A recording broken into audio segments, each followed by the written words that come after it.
कहानी को सिर्फ 3 मिनट सुन लेना, आपकी सोच बदल जाएगी। कहानी का सारांश: यह कहानी राघव नाम के एक ऐसे व्यक्ति की है जो दिल का बहुत अच्छा होता है, लेकिन ज्यादा बोलने की आदत उसकी सबसे बड़ी कमजोरी बन जाती है। बिना सोचे समझे बोले गए शब्द उसे बार बार मुश्किलों में डाल देते हैं। कभी रिश्तों में दरार तो कभी करियर में रुकावट। नौकरी में उसका टैलेंट होने के बावजूद उसकी जुबान उसे नुकसान पहुंचाती रहती है। परिवार में भी उसकी बातें शांति की जगह टकराव पैदा करती हैं। धीरे धीरे असफलता, अकेलापन और पछतावा उसके जीवन का हिस्सा बन जाते हैं। लेकिन एक दिन उसकी मुलाकात एक साधु से होती है। वहीं से उसकी सोच बदलनी शुरू होती है। साधु उसे खामोशी का महत्व समझाते हैं कि हर बात कहना जरूरी नहीं और हर सच बोलना समझदारी नहीं। राघव कम और सोच समझकर बोलने का अभ्यास करता है। शुरुआत में यह कठिन होता है, लेकिन धीरे धीरे उसके जीवन में सकारात्मक बदलाव आने लगते हैं। लोग उसकी बातों को गंभीरता से लेने लगते हैं। रिश्तों में शांति लौट आती है और करियर में भी उसे सम्मान मिलने लगता है। यह कहानी हमें सिखाती है कि कम बोलना कमजोरी नहीं, बल्कि समझदारी, आत्मनियंत्रण और मानसिक परिपक्वता की पहचान है। आइए अब इस कहानी को विस्तार से सुनते हैं। गांव के बाहर एक छोटा सा कस्बा था, शांत, साधारण और अपनी दिनचर्या में डूबा हुआ। वहां के लोग सीधे साधे थे, लेकिन एक बात के लिए मशहूर थे: बोलना। हर कोई बोलता था, बिना सोचे, बिना समझे, बिना रुके। उसी कस्बे में रहता था राघव। राघव बुरा इंसान नहीं था, दिल से साफ, मेहनती और दूसरों की मदद करने वाला। लेकिन उसकी एक आदत थी, वह बहुता नहीं, उबलता था। जो मन में आता जुबान पर आ जाता। कौन सामने है, क्या हालात है, शब्दों का असर क्या होगा, इन सब का उसे अंदाजा ही नहीं रहता। राघव बचपन से ही ऐसा था। स्कूल में टीचर कुछ समझा रहे हों तो बीच में बोल देता। कोई बच्चा गलती करे तो सबके सामने टोक देता।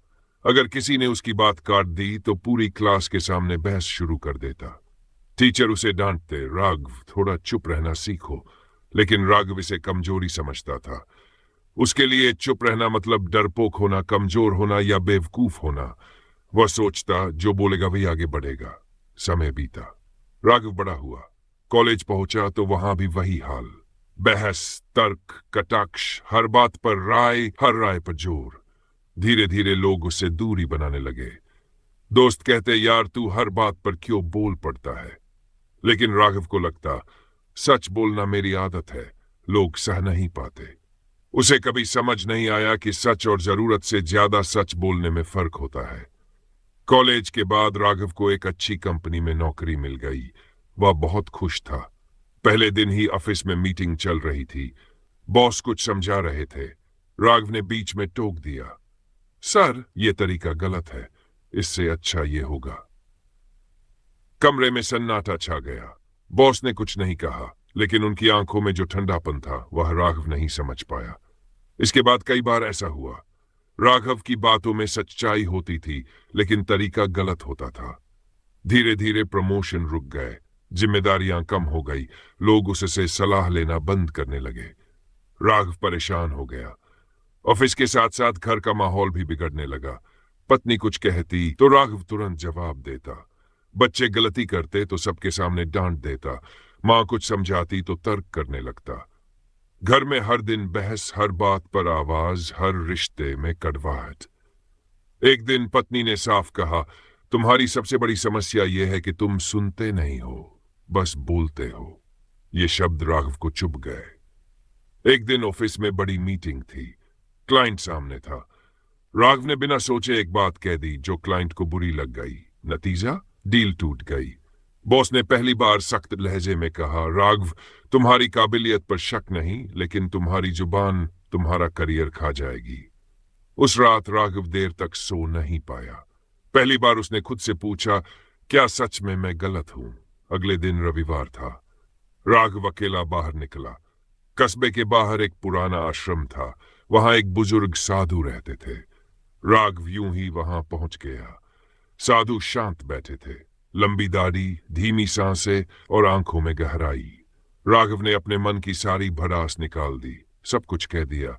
साधु चुपचाप सुनते रहे। जब राघव बोलते बोलते थक गया तो साधु ने बस इतना कहा, बेटा, जब पानी ज्यादा उबलता है तो ढक्कन उठ जाता है। राघव चुप हो गया। साधु ने आगे कहा, कम बोलने का मतलब डरना नहीं होता, इसका मतलब होता है सही समय का इंतजार करना। उन्होंने राघव को एक काम दिया, आज से 7 दिन तक सिर्फ जरूरी बातें बोलना, बिना जरूरत एक शब्द नहीं। राघव को यह आसान लगा, लेकिन असलियत अलग थी। पहले दिन ही ऑफिस में मीटिंग थी। राघव के दिमाग में 10 सुझाव थे, लेकिन उसने खुद को रोका। उसके हाथ कांप रहे थे, मन कर रहा था बोलने का, लेकिन वह चुप रहा। मीटिंग के बाद बॉस ने कहा, आज तुम शांत थे, अच्छा लगा। यह पहला सकारात्मक संकेत था। दूसरा दिन घर में पत्नी ने कुछ कहा। पहले राघव तुरंत जवाब देता था, इस बार उसने सुना, पूरी बात सुनी। पत्नी हैरान थी, बोली, आज तुम बदले बदले लग रहे हो। राघव ने बस मुस्कुरा दिया। दिन बीते गए। राघव ने महसूस किया कि लोग उसकी बात ध्यान से सुनने लगे। शब्दों में वजन आने लगा, बहस कम हो गई, सम्मान बढ़ने लगा। उसे समझ आया, कम बोलने से लोग तुम्हें कम नहीं बल्कि ज्यादा गंभीरता से लेते हैं। एक बड़ी मीटिंग थी। क्लाइंट गुस्से में था। पहले राघव तुरंत बोल पड़ता, इस बार वह शांत रहा। उसने पहले सुना, फिर सोचकर बोला, सिर्फ 2 वाक्य, और वही 2 वाक्य डील बचा ले गए। बॉस ने बाद में कहा, आज तुम्हारी खामोशी ने हमारी कंपनी बचा ली। राघव फिर साधु के पास गया। साधु मुस्कुराए। राघव ने कहा, मैं समझ गया, कम बोलना कमजोरी नहीं, बुद्धिमानी है। साधु ने उत्तर दिया, याद रखना बेटा, शब्द तीर की तरह होते हैं, छोड़ने से पहले सोच लो, वापस नहीं आते। हर बात का जवाब जरूरी नहीं, हर सच बोलना समझदारी नहीं, हर बहस जीतना जीत नहीं, और हर खामोशी हार नहीं। कम बोलने की आदत डालो, क्योंकि खामोशी में भी सबसे ऊंची आवाज होती है।